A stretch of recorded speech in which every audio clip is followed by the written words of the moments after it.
Welcome into the DNVR Avalanche Podcast. We got AJ, we got Ruda, we got Jesse. Nice. We're gonna get into it on the thing everybody wants to talk about. Banger trades is the topic of the day.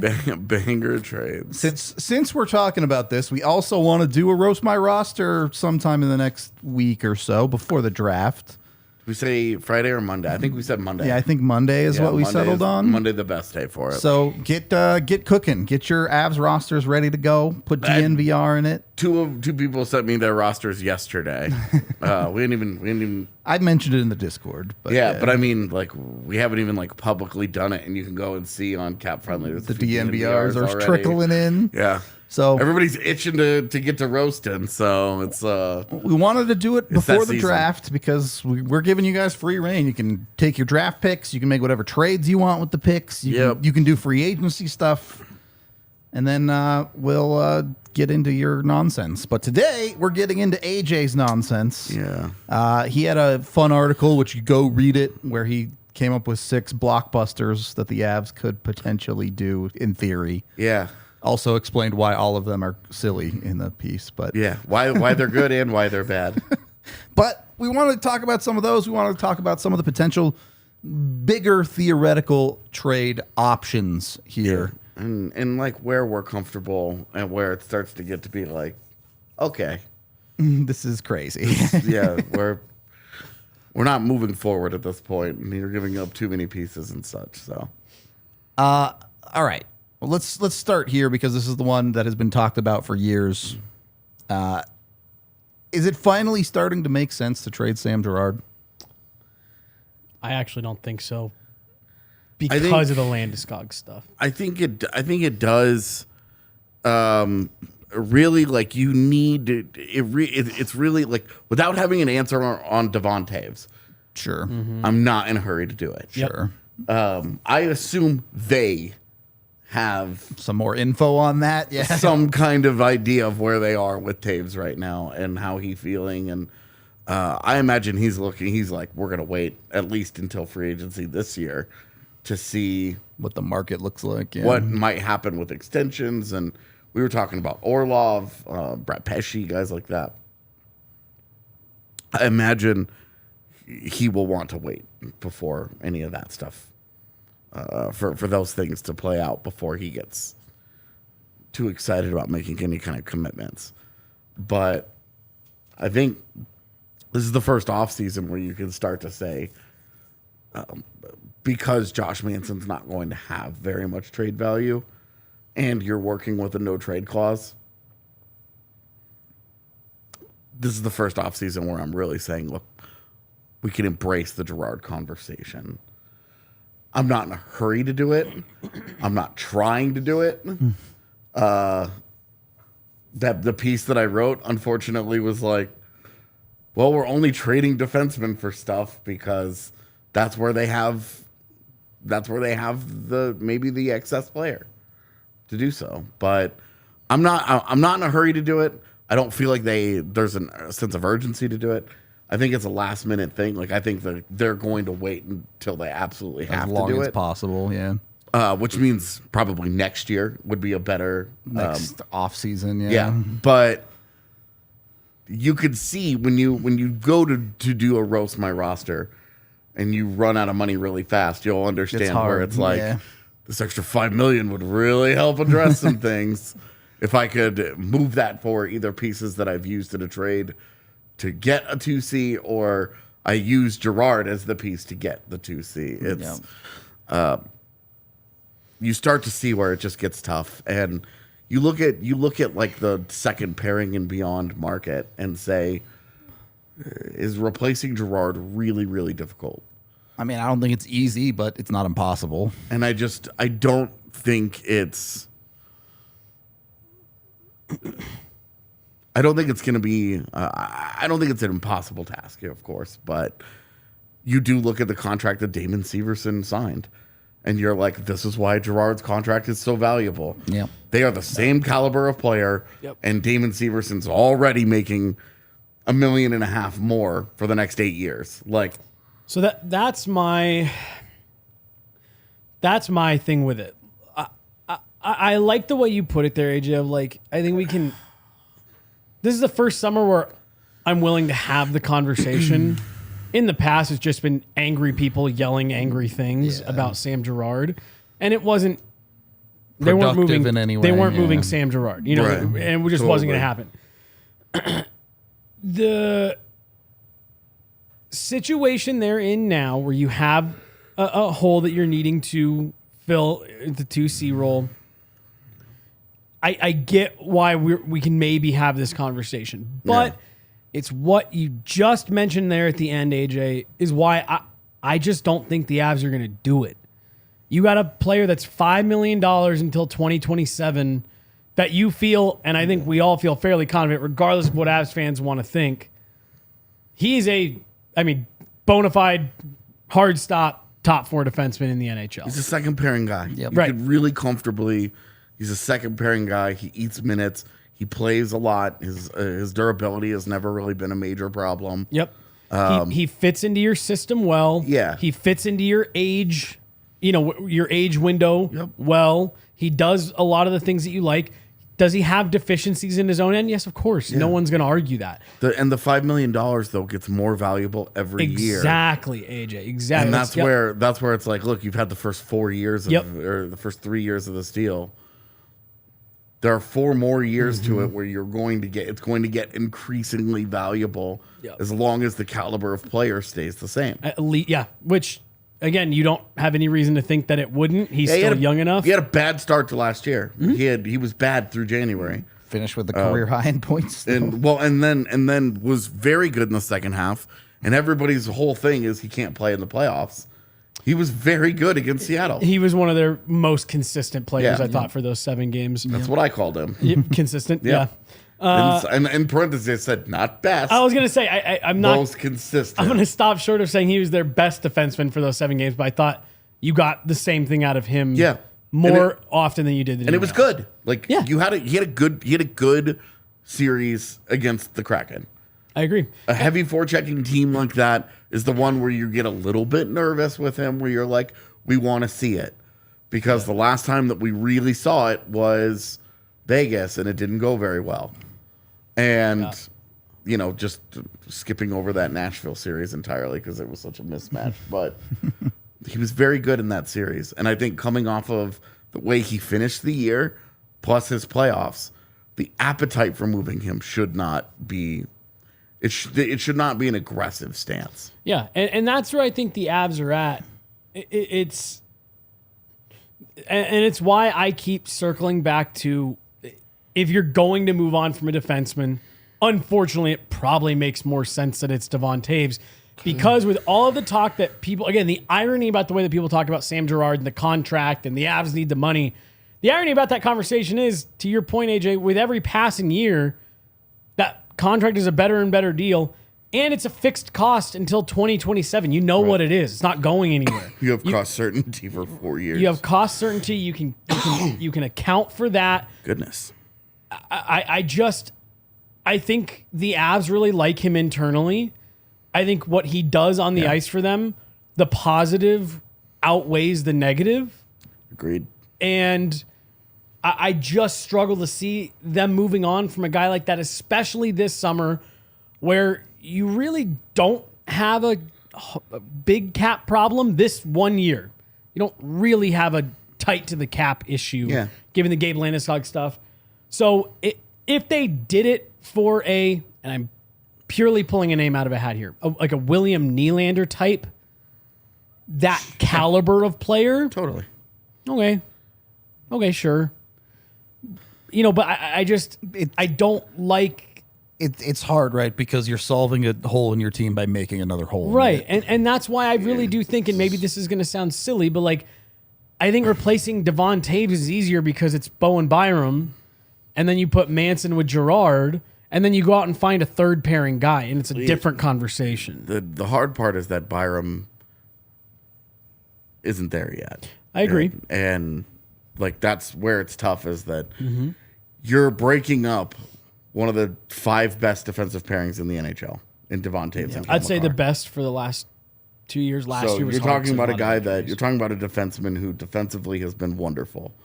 and has put up back-to-back 50-point seasons and has been phenomenal in the postseason. I know that there's this really weird narrative that Devon Toews was terrible in the Kraken series. Not really true at all. Yeah. I really don't know. Because he had two high-profile mistakes. Two big turnovers well, I was in gonna those say, first couple. And then he wins game 2. Yeah, I know. And you're like, we're not going to get over this ever? His entire play style was like built around like that's a dude that just doesn't make mistakes. Right. So when he does, I feel like people just are all over it. Yeah, and he made more mistakes in this last year where you were like, what was that? And some of his bad games, you were like, we haven't really seen this much before. Yeah. A lot more noticeable if you watched him with the Islanders, where he would have those. Well, also, I think maybe an alarm bell for a team looking to extend him long term. For sure. But you're also like, this is still your conversation at the end of the day. He went from like what, the 9th best defenseman in the league to the 20th this year, like maybe like the 15th. Still like, easily a top pairing guy. Easily a top pairing guy, and that's the problem. You have a top pairing defenseman at $4 million, and a team that wants to win the Stanley Cup, you have to get really cost efficient contracts out like from somewhere. Mm-hmm. You've got to get a couple of guys who wildly outplay their deals. You know, Devon Toews is outplaying his money, his $4.1 million. You know, he's going to significantly outplay it. Yeah, and I don't disagree with any of that. I just, it's to me, if you're going to move Devon Toews, you just don't know with Byram, right? 100%. You just don't know. It would just be it would be a gamble, but it would be a big, put your pair on the table kind of move where it's like, we think this guy is going to be that good. You give him $5 million for the next couple of years. You say, we want you riding shotgun next to Cale Makar for the next 15 years. We want you two to be the best defensive pairing in the league year after year. And you just go for it. You could easily solve your 2C problem with a Devon Toews package. Would not be difficult. That's where it's the 1 year will hurt, but it's also like we have a top pairing defenseman. How often are you getting a chance to trade for that? Right. Like, look at your other trade packages here. Find a defenseman that's better on the market. Right. And like, okay, so you want to go give Dmitry Orlov $9 million, or do you want to get a year of Devon Toews and then give him when the cap goes up though, which is important context of giving a guy $9 million this year and giving a guy $9 million next year, different situations. So that's one where trading Devon Toews, the problem is that you won't come close to replacing him. Yeah.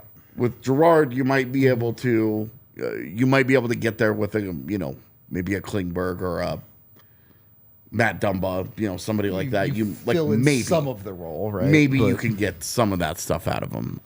You can get one half of him, I guess. But with Devon Toews, you're just not. You're hoping that it's Byram. Yep. And if Byram can ascend and take that job, great. Even within the next 2 years. But there's nothing. There's nothing that's that Byram has consistently done yet that says he's ready for that. Mm-hmm. As much as we all got hyped on his good games, there's still a lot of work to be done. I mean, he's shown the ability to be able to do it. Again, consistency is the key word. I mean, he hasn't even hit 100 NHL games yet, which is another separate concern. Regular season, yeah. Right. Got almost as many playoff games as regular season. It's like, but I don't know. There. Yeah. It's actually like a third. Yeah. I just sit there and I say the defensive free agency class is intriguing enough for the bottom half of your decor that I think if you wanted to go with something like that where you're moving Devon Toews, you're sliding Byram up, you're trusting that Manson's going to bounce back. There's some rolls of the dice here. Yeah. But I still think you end up feeling pretty good about your decor and you solve your issue up front. It's fair to it's fair. I think for me, it's also fair to ask: is solving your 2C issue and breaking up your top pairing? That's a great question. What's more important? What's more important? Yeah. Because if you feel like Byram can do the job, can do a reasonable facsimile of a top pairing defenseman, if you feel like he's got that in the bag for more often than not, then I think it would be worth it. in the world where Byram flops, he can't do that job. And now Toews is gone. You're in big trouble. Yeah. You've created a big deficit, and you better hope that whatever 2C that you went out and got is a 1C, right? and is giving you 90 points. Like excellent production. The one thing I would say there not is 50, you need 70. Maybe there's a world where you can do that job by committee a little bit. Byram has his good games. If Byram's having an off night, maybe you can give Josh Manson a few more defensive shifts in that position. Well, and it would also, some of this would also depend. Okay, so they've gotten rid of Devon Toews. They have to replace him. Sure. They need another defenseman of some kind. You already have a hole on your defense. You already need one defenseman. It's a bottom pairing guy, to be fair, in that case. But, what are you guys talking about? He's right there. But you go out now, with no Toews, you would need another guy somewhere. There would have to be a move somewhere. And so you would include whatever that guy is.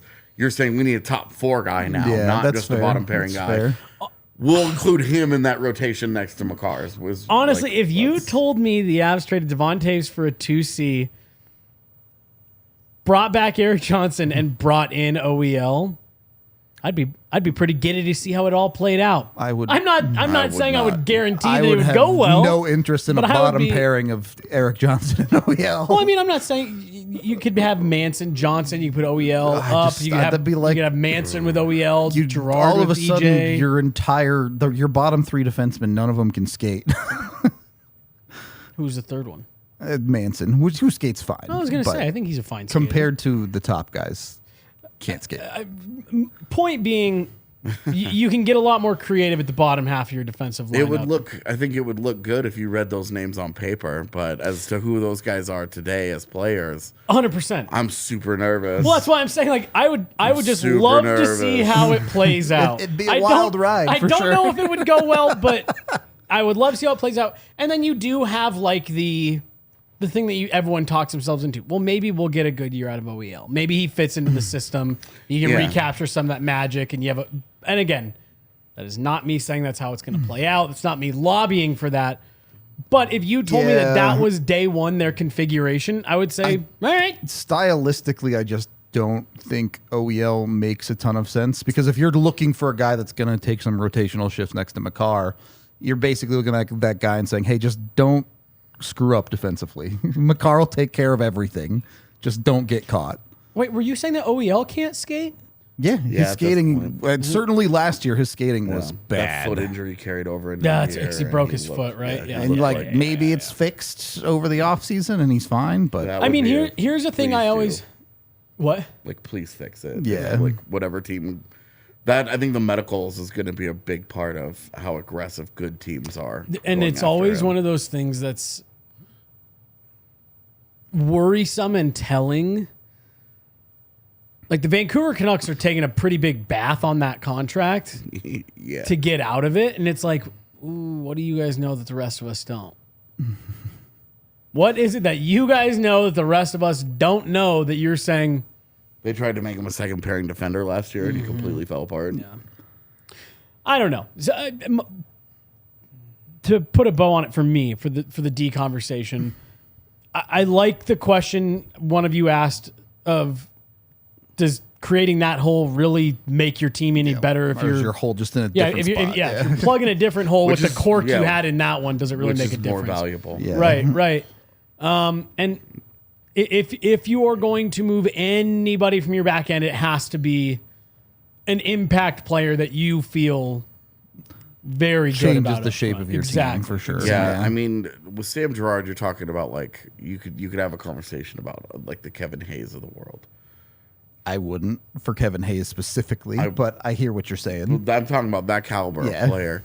With Devon Toews, you're calling up Calgary, and you're like, "What's Elias Lindholm up to?" You want the real deal for that guy for sure, dude. I'm being dead serious when I say this. I would call Toronto and be like, "You guys holding on to all those guys? Mitch Marner, is he around?" I mean, doesn't solve your center problem, but he's pretty good. I was gonna say, if it was Willie, I'd do it over Mitch. Yeah, seriously. Yeah, money considerations. How much better is Marner? Nylander's due for a new deal next year, right? Yeah, is he going to get $11 million though? don't know if he's going to get 11, but he's probably in the 8 to 10.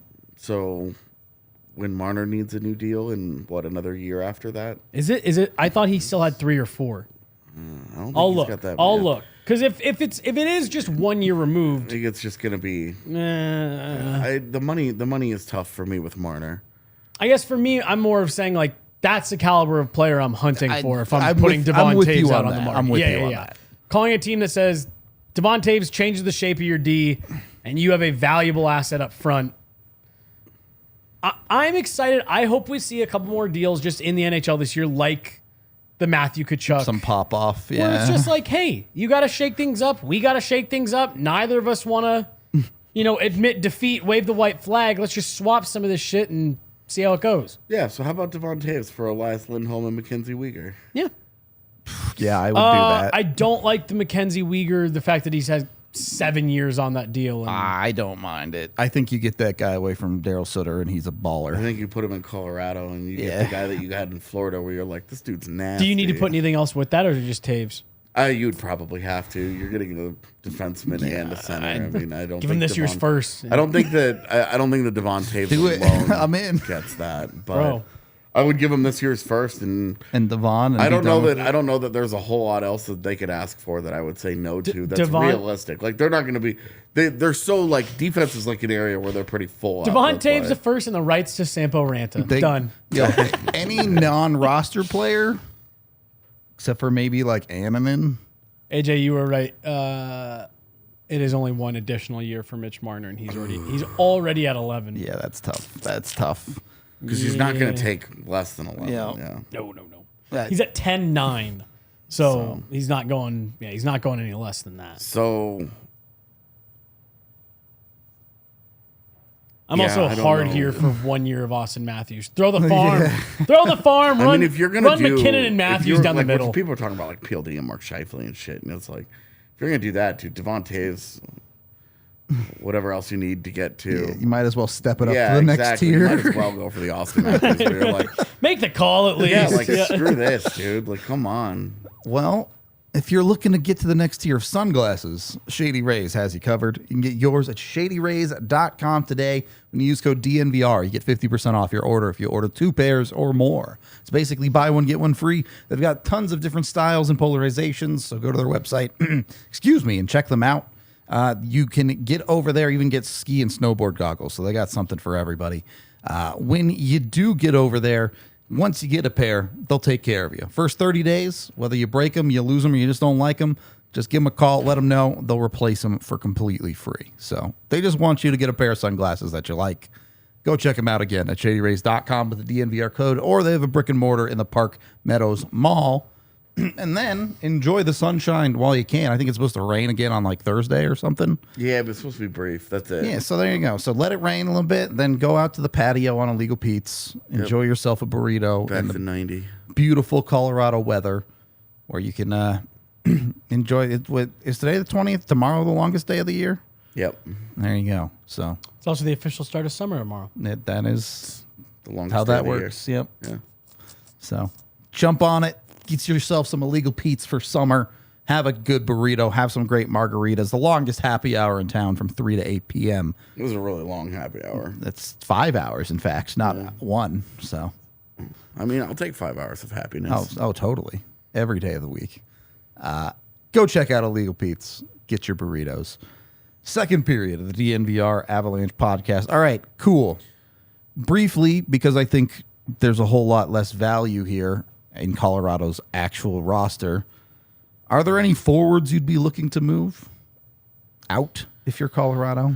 Because of the trade protection that all of the guys have, Lehkonen, Nichushkin, McKinnon has a total NMC. Not that you're moving him anyway, but you'd have that conversation. But yeah, I think it's really no. I think I'm good. Like Nichushkin would be the only one I'd have the conversation about, and you're probably why? Just because I think he's like has value. Movable. Yeah. But you'd be doing it maybe with his value at an all-time low at the moment. Yeah. Just with the uncertainty of how I don't know about finished. All-time low. I mean, I mean, like, you know, within his Avs tenure. I would say at an all-time at an Avs low since signing the contract. So yeah, I would totally agree because with that. he's got 7 years. I would left, even say from his first contract with the Avs, this is probably. I don't know. I don't know. His value is pretty low that first year. But this is semantic and stupid. I get what you're saying. Analytically, he was good. Yeah, very good. Yeah, for sure. I mean, but I'm not. That's not. I don't want to do any of that. The only other guy. Probably say what I was about to say. I put him in one of my deals, but I think you could probably have some value with Ben Myers. Oh, as a guy who the entire NHL was after when he was a free agent before he signed in Colorado. And then obviously, like, if you're getting a legit, if you're getting a dude, and you need to throw in a piece, they need an NHL forward. It's the New Hook conversation. Yep. Like, you don't want to. It's really you're really trying to keep him and let him develop and build with him. Yep. So but it's him. But yeah, for me, the New Hook conversation starts when you're talking about acquiring a 2C that has multiple years on its deal, right? Would be not super interested in a rental for New Hook. That would not be. And the question would be, who fits that? Sure. There's not a lot of true 2Cs that you feel good because about. You're talking. I'd put him in my Austin Matthews deal. Like, yeah, exactly. Like that's the kind of that's like the only deal the that rental's I that had. good. Right? Yeah. The only Toews, deal, New Hook, and picks. Yeah, I had him in the Draisaitl one, and that was it because I'm like, I'm just not interested. Like the guys that you're talking about dealing for with multiple years left on, like that's not Boone Jenner. Yeah. That's not Kevin Hayes. Like those are like low end options that should be treated as such. I'm not even comfortable trading Girard for those guys. Seriously. I have absolutely no interest in Boone Jenner, to be honest with you. I don't have no interest, but it's the same level of interest that I have in Kevin Hayes. If this is the most cost efficient option, it's fine. Those are fine players. They're fine. I don't want to give up a ton for them, though. No, absolutely not. And that's where they have an asset problem. Because they don't have any middle of the road assets. That's fair. They don't have, Oscar Olausson and Jean-Luc Foudy are going to be more valuable to the Avalanche than they are in trade. Yep. Because they need those kinds of guys. So, they're in a weird spot where if they want to get the big fish, it's Devon Toews or they have to go hard or not at all, kind of. Yeah. And that's where my Byram for Cirelli thing came in, where you want to talk about a guy that's signed. He's 25 years old and he signed for 7 years. That's $6 million. Cirelli's such a weird one. Not that he's a bad fit. I think he mechanically would make a lot of sense. I mean, stylistically, it's hard to find a better fit. Right. But are you getting... Gives you the Selke defense, but also fits in with your skating can fly and a up the tempo ice profile. with you, for sure. Yeah, absolutely. I would just really struggle to move on from Bowen Byram. That's at this stage of his career. If both players max out, you lose that deal. You lose, by quite a bit. Like Byram is the better player. There's no doubt about that. But if he gets to 80%, 85%, 90% of his potential, it's pretty even, maybe. Yeah. You might still lose it, but by how much? And having that kind of really high end 2C with who's a two-way guy and who's going to be put in the types of situations he's never really been put in. I love the concept. Don't get me wrong. I think that's the one where you're playing high stakes poker, because if you lose that deal, you could really, really lose that deal. Well, I was going to say, and that's one of those ones that what scares me about trading a guy like Byram instead of a guy like Toews, even though we all agree today Devon Toews is the better player. Sure, he's 29. He's 29. You know that when you send him away, he's probably got a few more years of this level of play. What's scary about Bowen Byram is you could watch him go win multiple Norrises. Yeah, he could be a Hall of Fame guy. For someone else. As soon as this season. Seriously. Yeah, like... For the record, that's absolutely on the table, and that's why it's scary. But also, If you're talking about you keep Devon Toews, you fill your greatest need, you keep your top pairing, you keep that top pairing for the next however many years. You know, if you try to keep Toews long term with the cap going up next year, if you just give that money to Toews and you're like, there you go, have it, yeah. If he'll sign in the $8 million range in a situation like this, your 2C only is costing you $6 million. Like, it's tight. The rest, the fringes of your roster will have to be cheap. But that's one where you're like, that's again the information we don't have that we assume the Avs at least have some idea about. If Devon Toews wants to sign for $8 million, way more interested in bringing that dude back than if he wants to sign for 10. Yeah, I mean that's an important. I mean, even if it's 9. At some point, you just go, we can't go more than this.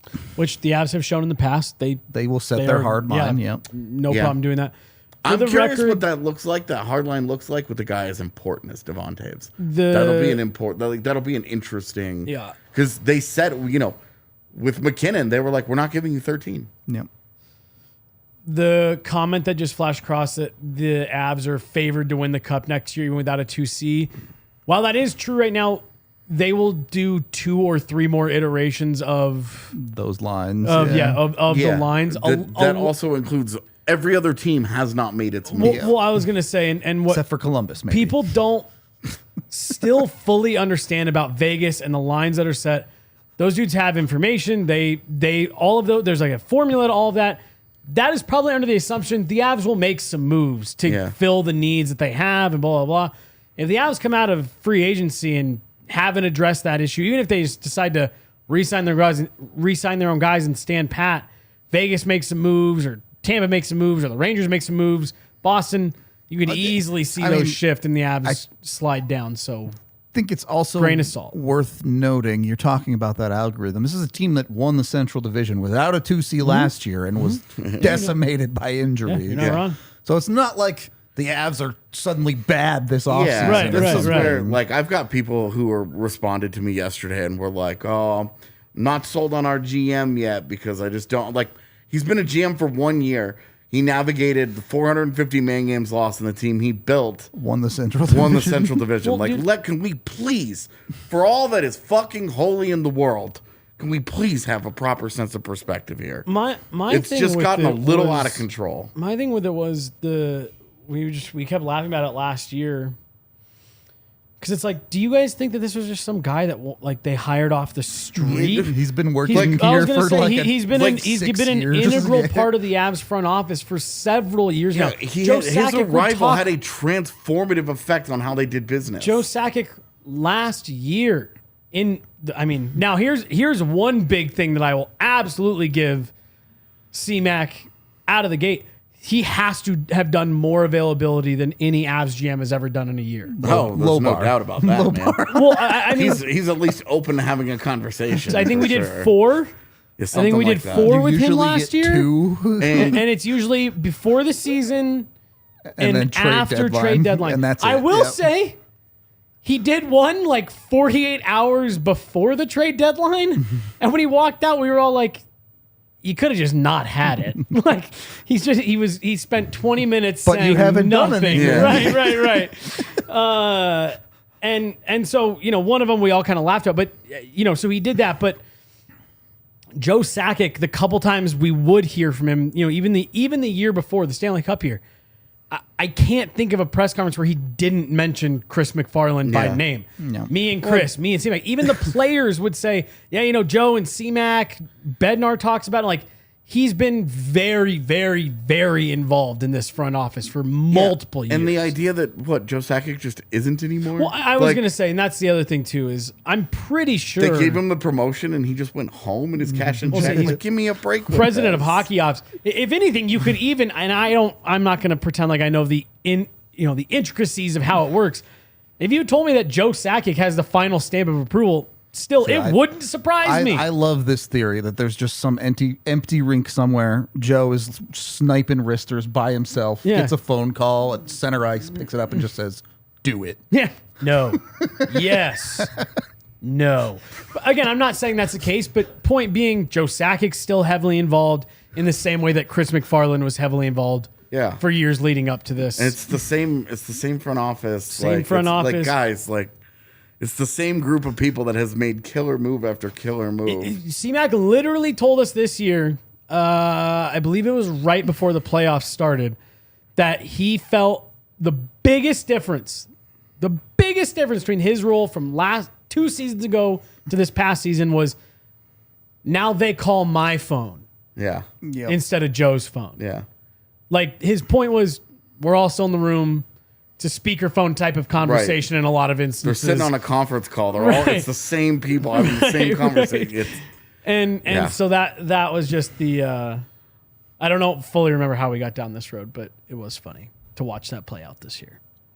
I mean, it's been frustrating because you're like we're judging a guy because they lost in the first round after maybe the unluckiest season that you could have under the sun. Yep. You're talking about a team that won its division still. Yep.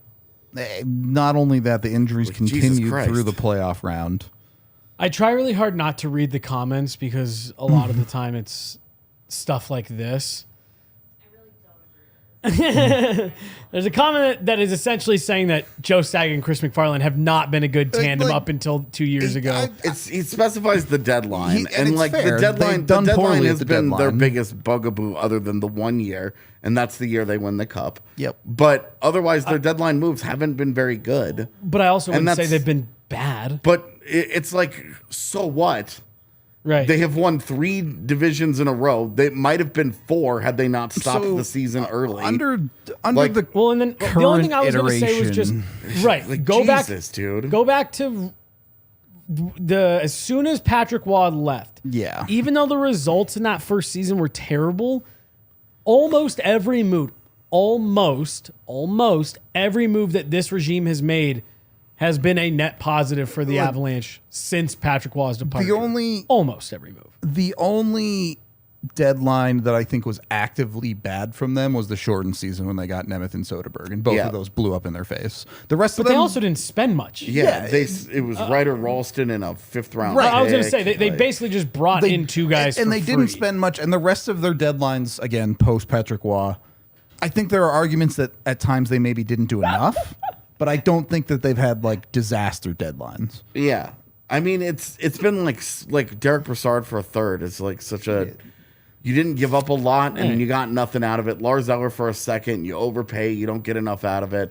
You also get too injured. Where I reiterate, the guy finished as your 2C. JT Compher got rocked so badly in the Seattle series that Lars Eller is your 2C. In Game 7. And I was going to say, even if you wanted to boil it down to the deadline, like you're still just wrong. Like it hasn't gone poorly. It hasn't been an area of strength. That doesn't mean it's an area of weakness. It just means it's not like it's drafting and developing, which has been bad. It's like the deadlines just haven't been very good. You don't get to ignore the rest of the roster construction because the deadline hasn't been because they don't add. Here's the other thing, too. How many teams every year would you say that when the season ends, they're like, oh, the deadline went well for us? Yeah, like Vegas. Right. So did you win the cup? Right, no, your deadline wasn't good. Yeah. And then you can maybe have one other team that would talk themselves into that was a successful. Sold everything. Also had a good deadline. Right. That was a successful deadline for us. But, so I don't know. I just. Like I said, I try not to read the comments. I mean, it's annoying stuff. I just don't think it's. I get like where it's a criticism of like they're not great at the deadline. All right, who is though? Right, like, find me a team that's been great at the deadline. Right, because that's where you make some of your biggest mistakes there because you feel, you're trying to patch a hole on the run. And you're doing it with a guy that you may not like. You're doing it with a reduced field of availability. Because the difference between the deadline is and the summer is that the deadline is largely comprised of 5 to 8 bad teams getting rid of depth players, mostly depth players, veteran players. There's not a lot of impact guys that come out of the deadline. You look at this last deadline. All the Tarasenko and Kane. They were gone 2 weeks before the deadline. O'Reilly. You look at all these guys, and those guys are all free agents now. And it's like, how hot are those free agent markets? Right. You want to tell me that and this last year, we talked about it at the deadline. It was not a good deadline for high-end talent, for impact guys. I really don't think we need to rehash this any more than we already have all year. It kind of builds into our current conversation, though, of you'd rather do this in the summer because you are having a conversation about the Elias Lindholms. I'm here for doing this in the summer. Guys like that are going to be available right now over the next 2 weeks, way more available. Agree. Than when you're at the deadline and it's like there are going to be teams that think they're playoff teams sitting on 67 points that are talking themselves into it. Exactly. Calgary's going to be a team that's like, we're not. Yep. Craig Conroy has said he doesn't want to go into let rebuild. Guys. He said that he doesn't want to let guys go in free agency without getting anything for them. Yep. So you would think that if it doesn't go well for the Flames, or if they're in the position that St. Louis was in last year, it's a fire sale, literally, because it's the Flames. But it's also like, it's also like you have assets that people are going to want, man. Yo, definitely. Like, they've got like half their defense is going to be a pending free agent. Like, I want to get into that a little bit first. We are brought to you by Breckenridge Brewery, the official beer of DNVR. And get 8 different kinds on tap down here at the bar, or find it at your local liquor store anywhere in the United States. Dozens of flavors. What's the new one? The Mountain Beach Sour? Mountain Beach Sour. I haven't tried it yet. Is it so that good? Okay. It's so good. I'll have to get one. It's not my hands on new, one. but it's pretty good. It's not new? No, it's not new at all. It's just like their summer Is it summer beer. different from Mountain Beach? Yeah, Mountain Beach it's the sour version of the Mountain Beach. Oh. Yeah. So I thought it was new. Apparently, it's just their summer run, which that's how many flavors they have. Is they have a seasonal for every season and like multiple ones. So you have to get them while the getting's good. Delicious. Or you can be one of those people that hoards their beer and cracks a Christmas ale in July. Also an option for you. Check them out, Breckenridge Brewery, breckbrew.com. If you're local, the farmhouse is a great place to grab some food and a beer. Also brought to you by the folks over at Bacchus and Schenker. Don't drink and drive. But if you're in the unfortunate situation where you are in an accident with someone who maybe was drinking and driving, Bacchus and Schenker has your back. Any car accident, even if it's a rideshare situation, maybe you got hit on your bike, even if you were injured at work, something like that, you can call 222-2222 today, and Bacchus and Schenker will help you out. You can also check out coloradolaw.net. Cool. Whether you go online or give them a call, they will give you a free consultation. If they think you have a case, they will take your case on for completely free. It costs you nothing until you win your case. Bacchus and Schenker just trying to get you what you deserve when it comes to your injury situation. They've won over $1 billion for their clients over 25 years of doing this in Colorado. So they're very, very, very good at this. Highly recommend, if you're in that situation, to press 2 for a while and get a hold of Bacchus and Schenker. You guys ever been in an accident in a rideshare? In a rideshare? In a rideshare, no. I've never been in an accident. I was in one that got a flat tire. Ooh. And we had to pull over on the side of 225. And it was like really messed up and he couldn't get the tire off. Damn. And so we tried calling other rideshares, or like I think it was Lyft. We tried calling them. No one would come pick us up on the side of the highway. So we were just like stuck there. It was snowing. Shit, damn. Eventually, like a good Samaritan came by, and we were like, "Hey, we're literally like a mile from our house." Yeah.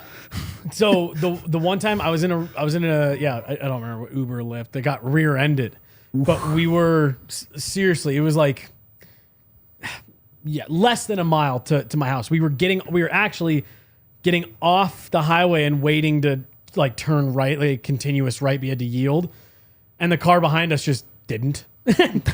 just sent it. My driver was like, "This guy's coming up fast." Boom. And I felt bad because he actually got out. He like got pissed at the driver that hit us. He's like, "I got someone in my car. I'm trying to take him home." Blah blah blah.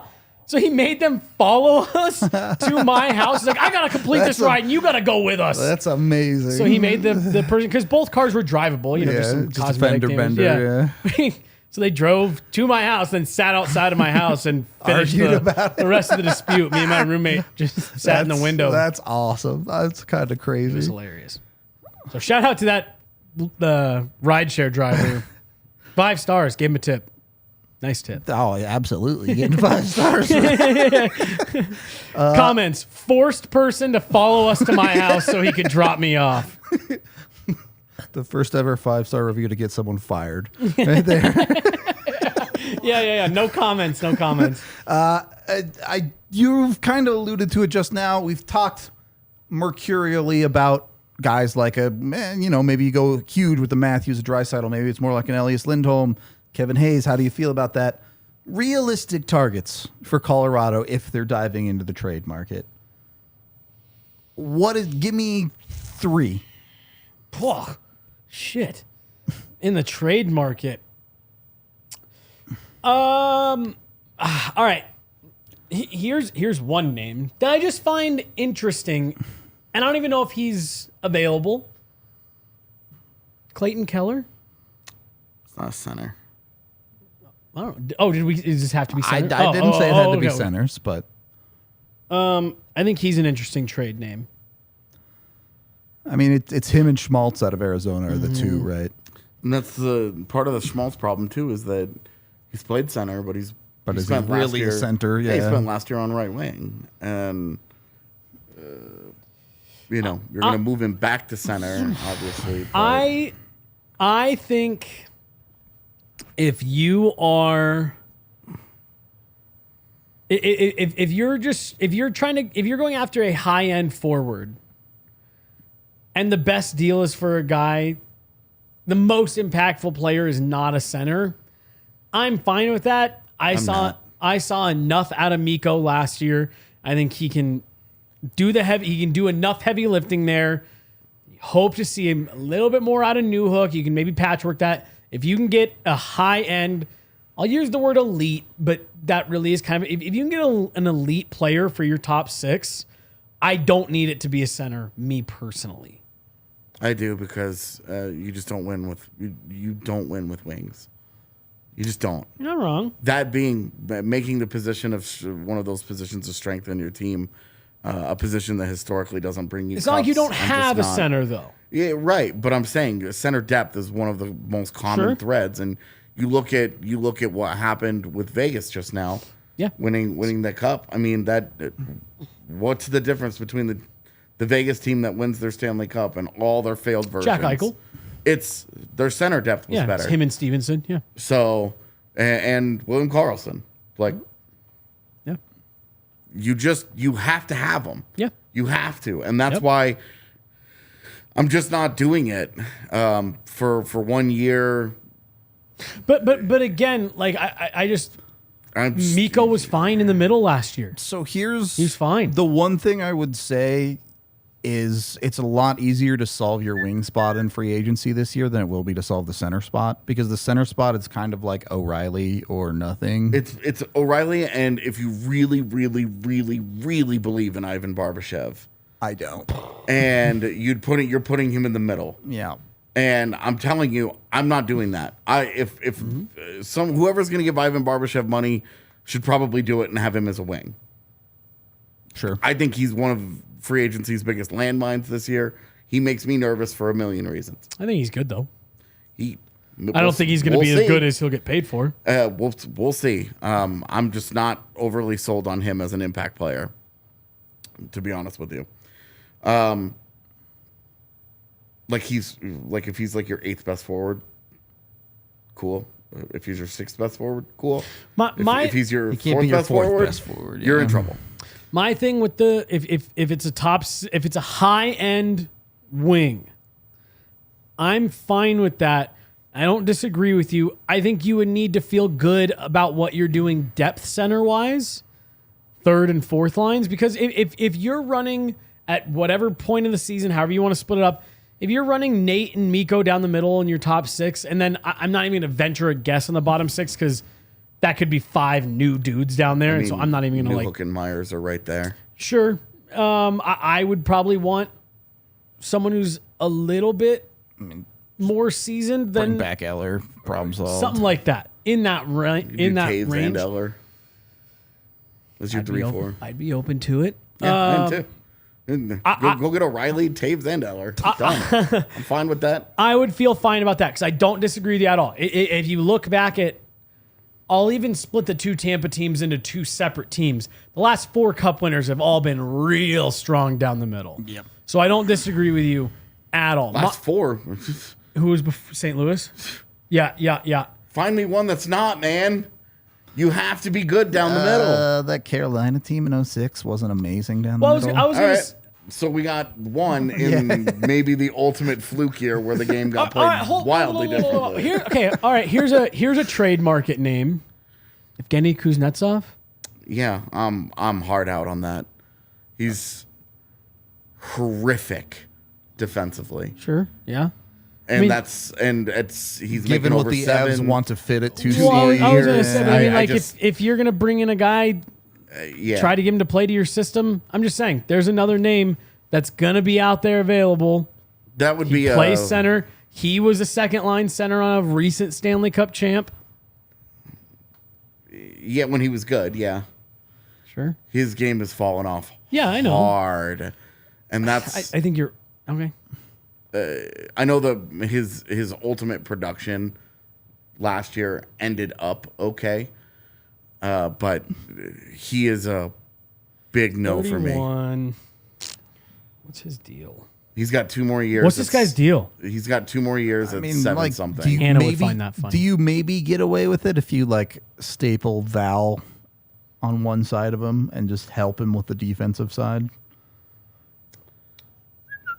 Maybe. I'm trying to talk myself What's on into the it. other Is what side I'm of him, yeah, because you still need that. You wing can't spot really filled. put Val and Lecky together. That didn't You really don't work want last to. year. So especially because like Lecky and Nate work so well together. I that agree. It's like, just let him be, man. Yeah.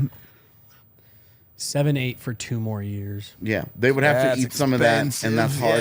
That's it's hard to ask a expensive. team that's For in their multiple years. position. Who's still trying to win. Yeah. Exactly. So Yeah, that's a tough fit. yeah, I no, think that's a tough absolutely fit. not. No, if you want Ryan Strome, you haven't watched him. Ryan play. Strome is a perfectly fine winger.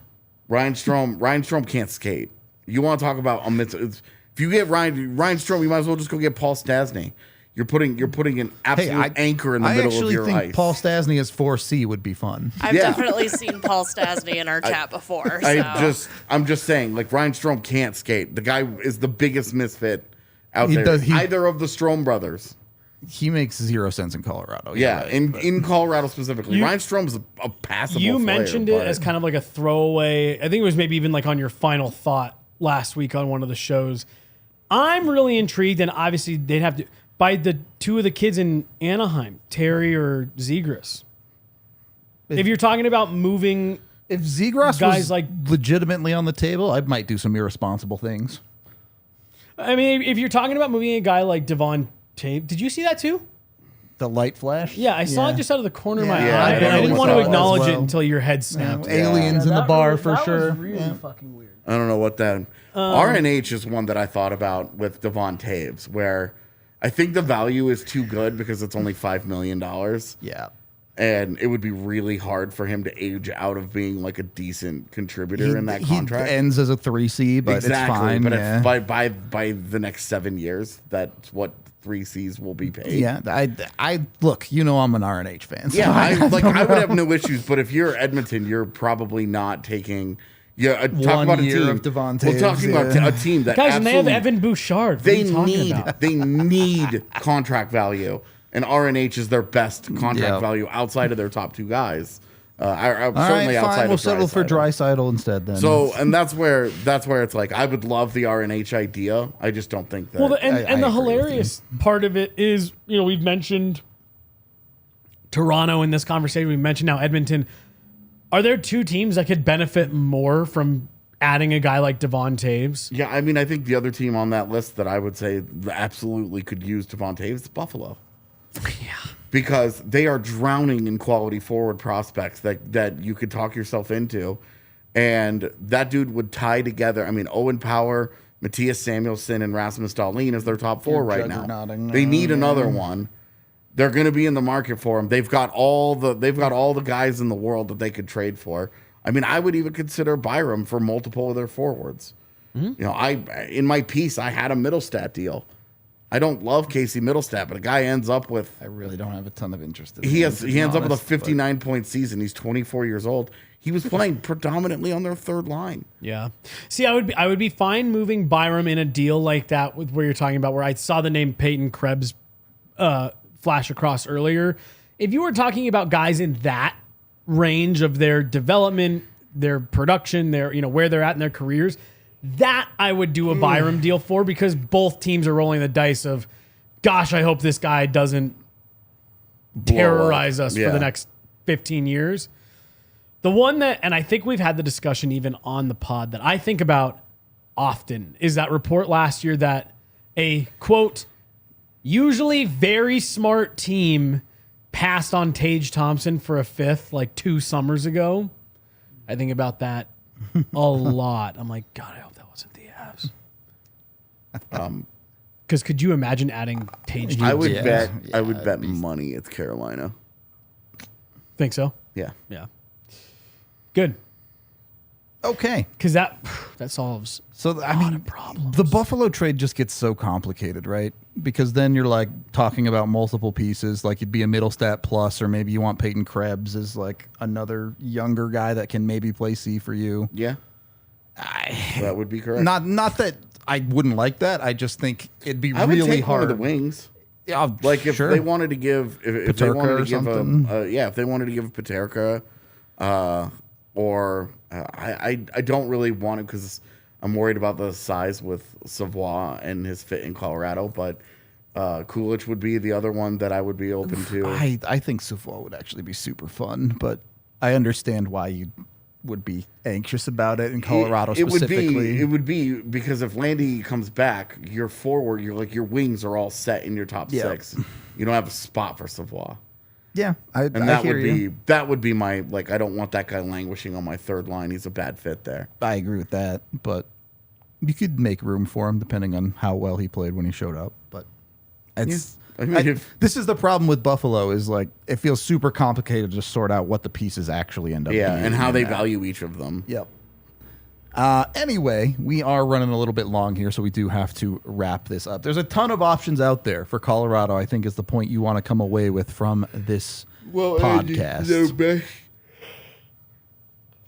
Their best trade pieces are definitely from their defense. Yep. Because their first-round pick, a 27th overall pick, only has so much value. Yep. None of their prospects on their own hold a lot of value. They're way more valuable put together. And then their pick next year might be more valuable than their pick this year. Yeah, it definitely could be. Because the team could roll the dice and be like, they're not going to pick that late. Yep. They could well end up picking.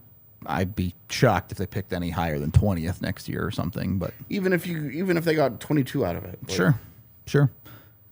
We did have one super chat here from Melanie, always in here with $5, saying, hope you all have a great week. You too, Melanie. Off to a great start. Yeah, so far so good. We could really use some stuff happening. Yeah, in the NHL world. Columbus went super early, and I was like, oh, are we gonna get a steady stream of stuff here? No, it all dried up immediately.